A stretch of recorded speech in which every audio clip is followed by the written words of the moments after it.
The film opens with two words, ready, yes. Tell me about that conversation. I'm not sure which conversation you're talking about. Is it the opening sound of the film? Yes. It's a We're at the question, door. ready, and you say yes.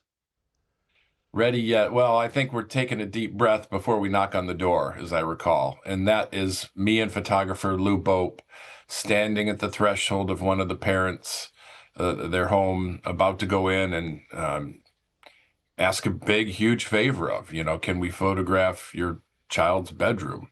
And you never know what to say when you're in those moments. Um, you're just meeting somebody for the first time who's lost, a child, and it's just inevitably awkward. You don't want to say the thing that you should never say is like, I'm sorry for your loss, because then they don't know what to say to that. So it's always just a hurdle to get past that. But once we did, you know, we got close.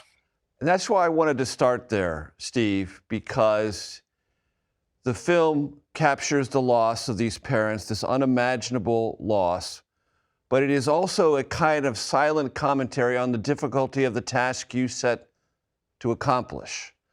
Because it's hard on you, it's hard on Lou, you can see it, you can feel it. And I detected that there was, in that ready yes, a kind of inherent dishonesty. You can't ever be ready for that, and you can't ever confidently say yes, but you're plunging ahead anyway. You're absolutely right. As journalists, I part of the reason I became a feature reporter and did not cover hard news subjects is because I never wanted to be that reporter who was knocking on the door of somebody who just lost a loved one. I don't think we should do that in the aftermath, in the immediate aftermath of things like school shootings. I don't think that's our best look. But, after some time, I think the parents welcome us, as they did in this case, because they want the world to know who their child was. So I knew that I was to be welcomed, but it's still just a little, as a journalist, it's just a little uncomfortable, awkward. It took a great deal of trust on the part of the parents to open that door, especially to open that door to the next door, which was the bedroom of their child. And this project, as the film says, took 7 years. Why did it take 7 years?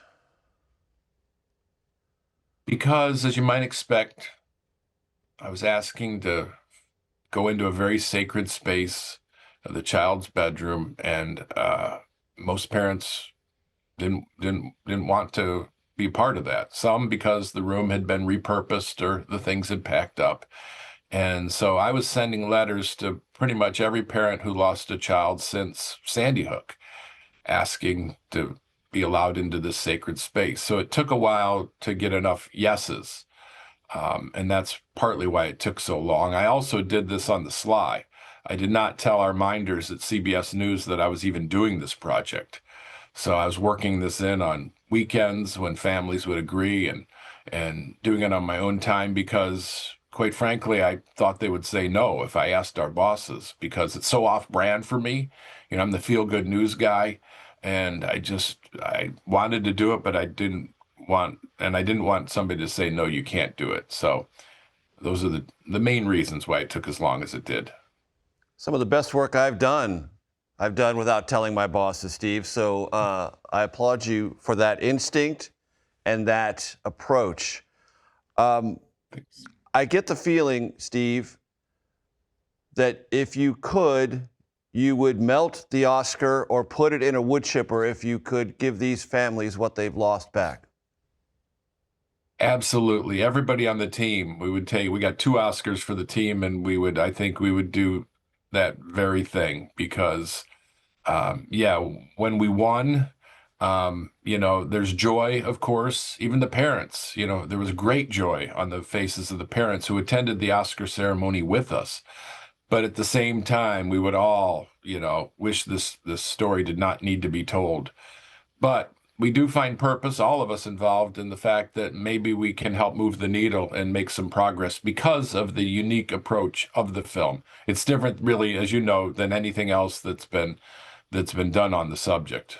It is. And there's a word I want to discuss with you because you bring it up in the film, numb. It's a big word.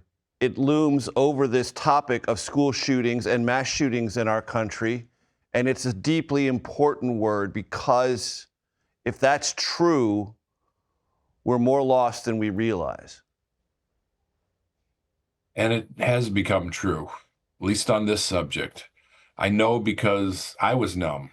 I'd covered school shootings and, eventually, pretty quickly, I would forget about them. I'd forget the names of the schools. I would forget the children who were lost, and I was numb. It was just another school shooting. And we saw it on our newscasts. The coverage that was 1 week long shrunk down to 2 or 3 days, shrunk down to 1 day. And it's just another thing that we just accept as living in America. And I thought before we were to make any progress on this issue, this epidemic, in terms of solving it, we had to lose that numbness. We had to have our empathy restored. So that was the purpose of the project. That's why I started doing it in the first place. That was the goal. And there's a line in the film where you discuss how the media might have played a role in this that has been net unhelpful. Walk my audience through what you mean by that. Less so lately. I think we've gotten a lot better at this. But in the beginning, especially after Columbine, there was too much emphasis placed on the shooter. There are many causes for the gun violence epidemic we have and for school shootings. And one of them, I think, was the glorification of the shooters. I think we in news have come to the conclusion that we want to fix that. And I think we've gotten a lot better at it. We need to report all those details maybe on day one, but after that, there's really no reason to mention the shooter or certainly glorify them. That's one of a handful of things that if I was in charge, that I would change about how we approach this issue. You also used a phrase, whitewashing, that you felt yourself unintentionally, but nevertheless guilty of. Yeah, I feel like, it's my job at the end of the newscast to, provide the feel-good story, to restore people's faith in humanity, I guess. And after too many mass shootings, they called on me to find that positive angle. It might be, the hero teacher or, the community coming together or strangers sending in stuffed animals and sympathy cards. And I felt like maybe I was playing a little role in the numbness by covering those things. And it just seemed like something that I wasn't going to do anymore. I did not want to put a positive spin on a school shooting, not anymore. And that's why I went in this direction. The father of Jackie Cazares told you in the film that sometimes he goes in just to chat with her. Sometimes. These rooms are not just spaces, they're like church altars or things like that, where people go to a kind of communal mental space with their lost child. That has to be something that was common, if not expressed in the exact same way, by the parents who've decided to preserve these spaces. Yeah, he would talk to his child every day. Other parents told me how they still stand at the doorway and say good morning in the beginning of the day and good night at the end of the day. The rooms definitely serve a purpose. What happens after a while is, you start to lose a little bit of who that child was. You forget what they sounded like maybe, or you forget what they smell like, which is why some of the parents preserve even the dirty laundry still just as it was years after, because they want to keep that memory, the memory of the smell. The rooms also, I think, part of it is, wanting to keep a little bit of the child around, but it's also incredibly painful, the thought of packing it up. I mean, can you imagine? It's almost like another stage of grief that these parents have to go through, taking all the things and putting them in a cardboard box that many of them just are not ready to do. I think that would be one of the hardest parts of all this, because it really is like a final goodbye, a final acknowledgement that people usually come to eventually, sometimes after weeks. As we saw, sometimes it takes many years. And they preserve the rooms as they were in all their kid untidiness. And they find in the untidiness individual memories, personalities, traits of their child. Yeah, you look around, your kids' rooms, and on every wall and on every flat surface, there's some little piece of their personality. It might be the shell they collected, or the school project, or the trip they went on, or in the case of Jackie Cazares, a lot of things about Paris, the trip she never got to take. And you have in the film Hallie Scruggs' brother, two brothers, and they struggled with their own language to describe to the world who their little sister was. So it's throughout the family. It's the whole thing every day, that struggle. And we sometimes focus on just the victims and the parents, but you're absolutely right. In the film, we see that this extends beyond. We talk to the brothers, and their pain years later is still very real. I've talked to just friends and family or kids that were in the same building at the time of the shooting and the scars that they carry. So this isn't just about the lives lost. It's about those injured, the parents, the extended family, the other kids who were in the school, friends. It's just one of many, many reasons why we need to wipe out this epidemic. And there's a shot at the end, near the end of the movie, as you well know, Steve, where you have prepared books, photo books of all of Lou Bope's still photography. Do the parents want them? That's a great question, Major. I did not know, and I really still don't know. I couldn't imagine them ever opening them, but at the same time, they trusted me and the crew to such a great length. And, I felt like we, took their time, and we just took, in telling of this story. And I wanted to give something, and the whole team wanted to give something. So we put together those books, and I don't know what will become of them. That was really more about us, wanting to give back something than really, any certainty that it would bring any comfort to the parents. How did this project change you and your relationship to your children? Well, one of our colleagues at CBS News who came to a screening said, you show me a picture of a beautiful child who was lost in a school shooting, and it's somebody else's child. But you show me that bedroom, and all of a sudden it becomes my child. And I've thought a lot about that. And I think it's because there's so many things in the rooms that we can relate to, and we do see our child in those spaces. And that happened to me.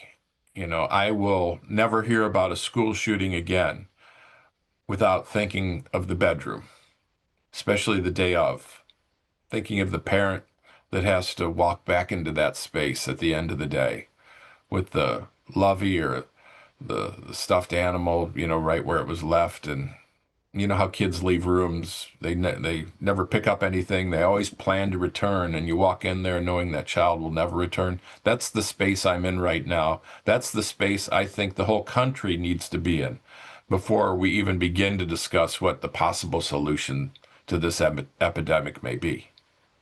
You mentioned that the parents were happy about the Oscar.